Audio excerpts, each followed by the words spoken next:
Thank you for inviting me to talk about my grandfather, E. Stanley Jones.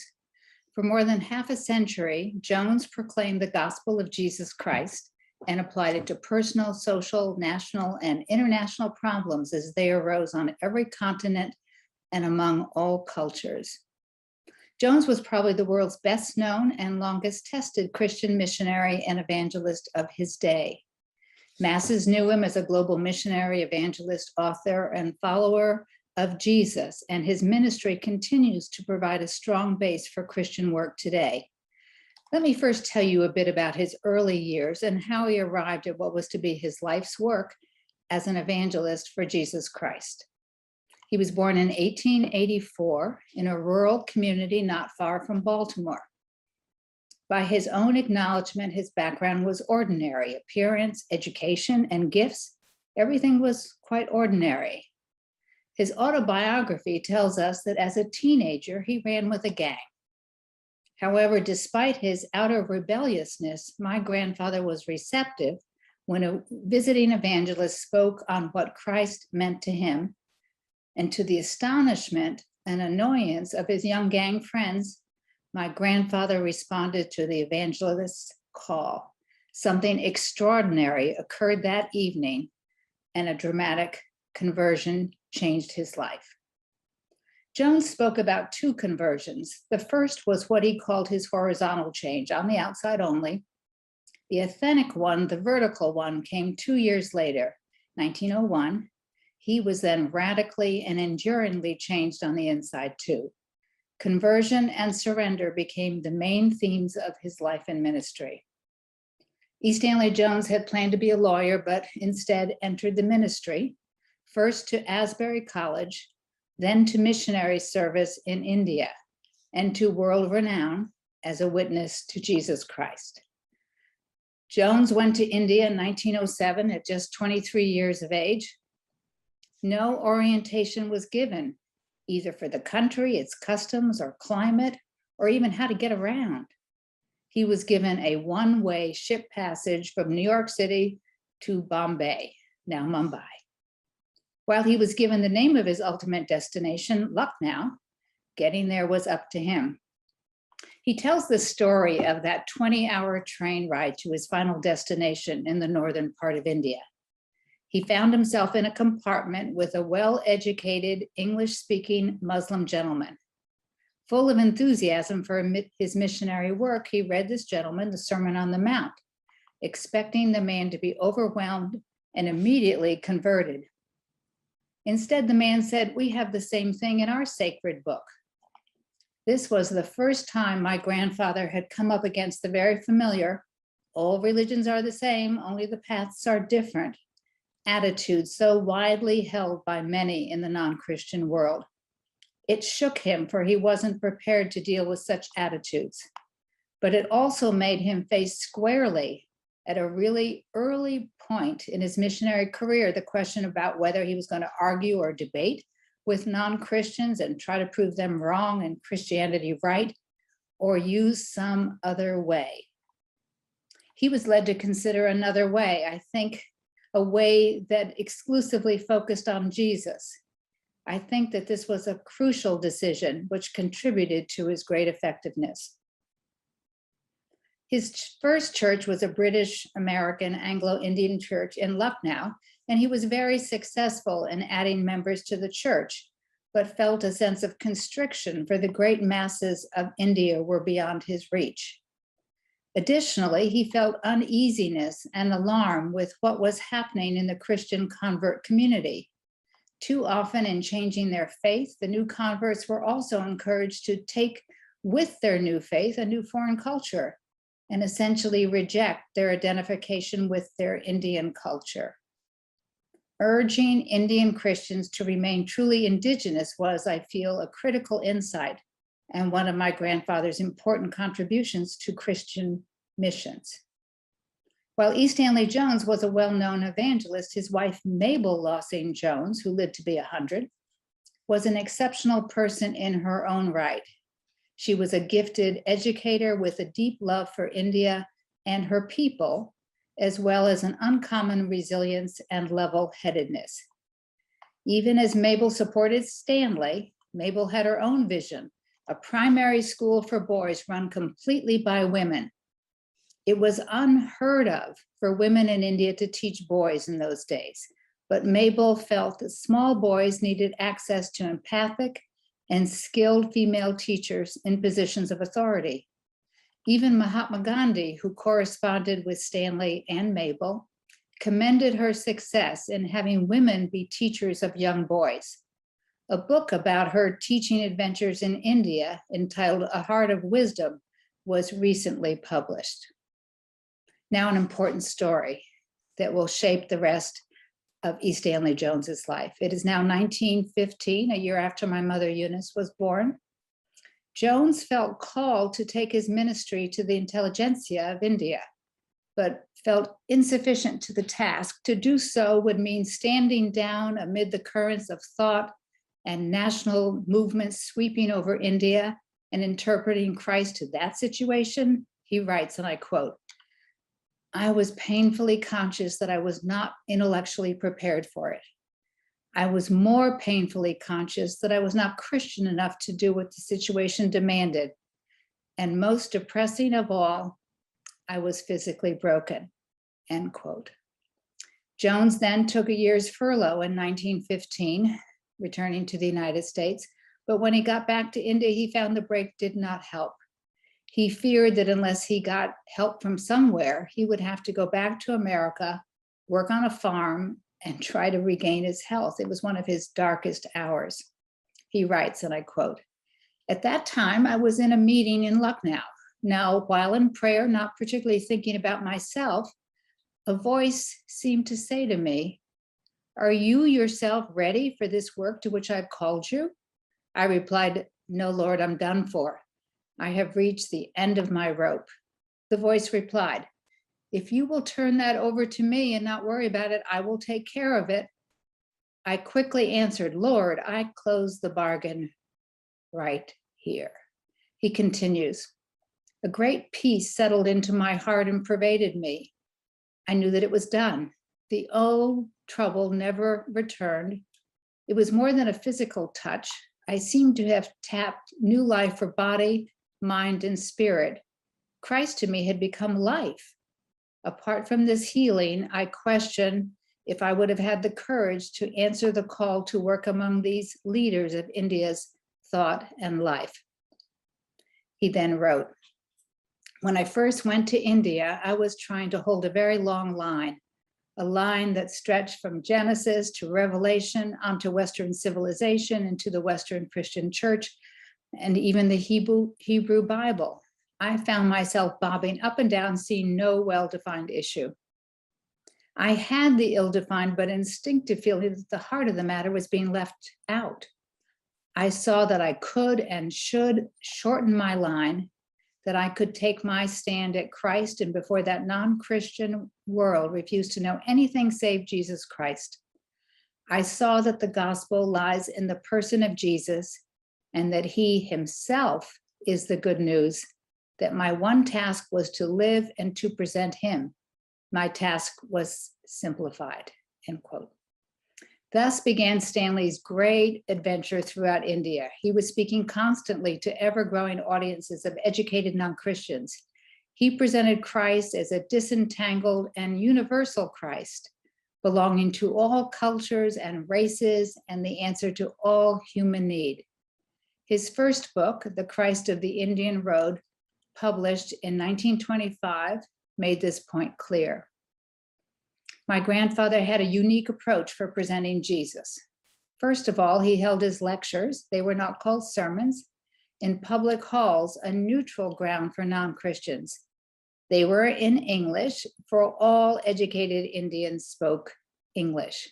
Prominent non-Christians were invited to preside. After the lecture, the next 2 hours were reserved for questions from the audience. With 50 to 200 lawyers in each meeting, the questions were always penetrating. And like my mother before me, for she also traveled with her father, I was appalled at the questions and certain that he could not answer them. They were really hard questions, but he did so with wisdom and graciousness, so I could stop worrying about him. A more intimate approach to presenting Jesus to the non-Christian world was his roundtable conferences. Leading representatives of different faiths, including agnostics and atheists, maybe 30 to 40 people, were invited to share what their faith or lack of faith meant to them in experience. Jones would ask, "Tell us what you have found through your faith. What does it do for you in your everyday life?" Jones writes, and I quote, "In looking back at the roundtable approach, I see now how daring and decisive this approach was. Here we were putting our cards on the table and asking the non-Christian world to do the same. Suppose our hands with which we were playing the game of life should turn out to be inadequate, and suppose other ways of life should prove more adequate. This was a showdown and the stakes were high. In every situation, the trump card was Jesus Christ. He made the difference. The people who followed him might be spotty and inadequate, but they had hold of the spotless and adequate, or better still, Christ had hold of them." Present day dialogues with non-Christian faiths have been heralded as something new, and they are surely important. E. Stanley Jones held these conversations 80 years ago. Out of the experience of public speaking and the roundtable conferences, my grandfather felt the need of a spiritual base, a place for spiritual refreshment where there could be in-depth study and reflection in the company of a close-knit group. He really wanted to be accountable to others. He believed that this group experience should be familiar to the Indian context, and such a model was available in Hinduism. It was called ashram. Jones writes, and I quote, "Without the ashram, I would have lacked a disciplined fellowship. I would have been a lone wolf, an outsider. Now I'm an insider, forced to live out my life in a fellowship of the Spirit.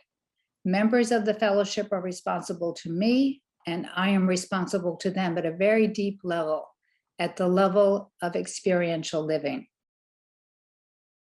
The Christian ashram movement took hold in India, and when Jones was stranded in the United States during World War II, he took that opportunity to transplant the Christian ashram to the United States and Canada. My grandfather was always an evangelist, and my late father, Bishop James Mathews, often said that E. Stanley Jones was the ablest interpreter of the gospel for the present day of anyone he had ever heard. For Jones, there was no contradiction between being the Old Testament prophet and the New Testament evangelist. Jones became very interested in the integration of body, mind, and spirit, the whole person. He saw the gospel of Jesus Christ enabling fractured and partial persons to become whole persons.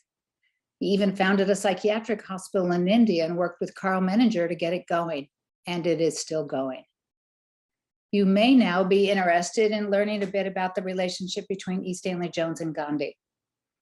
We have several pieces of correspondence between Gandhi and Jones. In one, Gandhi is asking for Jones to speak out to the British on behalf of India, which he did. Another is Gandhi's response to Jones's evangelistic outreach to Gandhi, who responds, and I quote, "My heart is open, but it is a matter of the heart." Then there's a wonderful story about the triangle relationship among E. Stanley Jones, Gandhi, and Martin Luther King Jr. Here's the story. My mother tells me of an occasion in Boston when Dr. Martin Luther King Jr. was at a convocation prior to leaving for Sweden to receive the 1964 Nobel Peace Prize. At the reception following, my mother was introduced to Dr. King and my grandfather was mentioned. Dr. King immediately became very serious and said, "Your father was a very important person to me, for it was his book on Mahatma Gandhi that triggered my use of Gandhi's method of nonviolence as a weapon for our own people's freedom in the United States." And so he did. My grandfather was a highly disciplined person. When in college, he developed the practice of 2 hours of prayer and meditation daily. Morning and evening, he would just slip away for his hour of devotion, which he later called his listening post, where he listened to what God had to say to him. He believed that the strength of his spiritual life was completely dependent on the consistency of his prayer life. Up until the age of 87, E. Stanley Jones kept up a rigorous and active life. It is estimated that he preached more than 60,000 sermons, sometimes 5 to 7 times a day. I heard him preach that many times a day. I was tired. He was not. In 1971, after an exciting 2 months of speaking 154 times in Japan, he had a stroke. After some months in rehabilitation hospitals, he asked to return to India. The doctors concurred. He wrote to us in 1972 that he felt that the year of the stroke was for him the practical application of all that he had been preaching. If he could not preach a sermon, he could be a sermon. When life said no, God still said yes. And such was the affirmation he made in his last book, The Divine Yes. Jones was a prolific writer, writing 27 books. Jones foresaw the great issues and often spoke to them before they were recognized, often resulting in unpopularity, antagonism, and derision to himself. I believe that his writings are relevant and timely for today's world. If I may suggest, you may want to take a look at the recently reprinted The Christ of the American Road. It reads like it was written yesterday, but it was written in 1940. More than 3.5 million copies of his books have been sold, and they've been translated into 30 languages. All proceeds from his books have gone into Christian projects. He was forever helping those in need and literally gave away all that he earned. He would say, I need enough money for my needs, and where my needs end, another person's needs begin. And so that money belongs to them. He was a wonderful grandfather and lots of fun. As I was growing up, he spent every Christmas with us, and his arrival was a time of great anticipation, for he played with us. He particularly loved to swim and watch baseball. He was an excellent athlete, and he had a terrific sense of humor. The E. Stanley Jones Foundation is dedicated to preserving and extending the legacy of Jones, who blessed millions of people around the world with his preaching, teaching, and written works, all proclaiming Jesus is Lord. Our mission is to have all of Jones's books back into print by 2025. We will make it. And now, in summary, the legacy of E. Stanley Jones. Jones found the Christian movement scattering its energies about marginal issues of doctrine and denominations, and left it centered on Jesus Christ as the one and central issue. Jones found evangelism in America on the edges of the life of the church and not too respectable. And he left it a central issue in the life of all the churches and made it respectable and necessary. He found evangelism largely personal and left it personal and social, a total way of life. He found Christianity presented as alien to human nature, and he left it as supernaturally natural, and sin as unnatural and alien.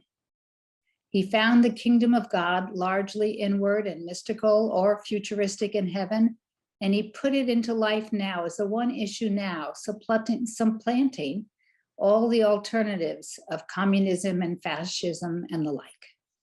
The kingdom of God on earth and on earth now is the issue.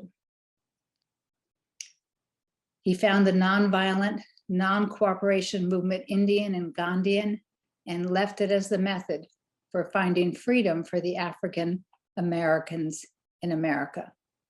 In concluding, my grandfather would repeatedly affirm that it does not take much of a man or a woman to be a Christian, but it takes all that there is of him or her. It doesn't matter how much you've got, it matters how much God's got of you. God certainly had all of E. Stanley Jones, and that made all of the difference. Thank you so much.